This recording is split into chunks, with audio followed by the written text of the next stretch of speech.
தான் இருக்கு.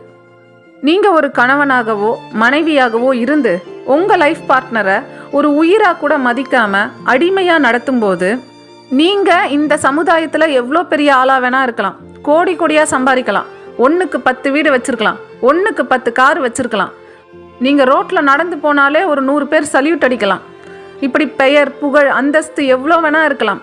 ஆனா இது எல்லாமே உங்களை படைச்ச அந்த மாபெரும் சக்திக்கு தூசுக்கு சமம். ஒரு ஆணுக்கும் ஒரு பெண்ணுக்கும் திருமணம் நடக்குது. தான் வீட்டுக்கு வர ஒரு மருமகளையோ மருமகனையோ அந்த மாமனாரும் மாமியாரும் தன் குடும்பத்தில் ஒரு உயிராக நினச்சா எந்த ப்ராப்ளமுமே வராது. பட் அந்த பெருந்தன்மையான பேரன்பு யாருக்குமே இருக்கிறது கிடையாது. எல்லா குடும்ப பிரச்சனைக்கும் ஆணிவேர் என்ன தெரியுமா? குழந்தை வளர்ப்பு முறை. ஒரு குழந்தை தன் 7 வயது வரை தன்னுடைய ஆழ் மனசில் என்ன பதிவுகளை ஆழமாக நம்பிக்கிட்டு இருக்கோ அதன் அடிப்படை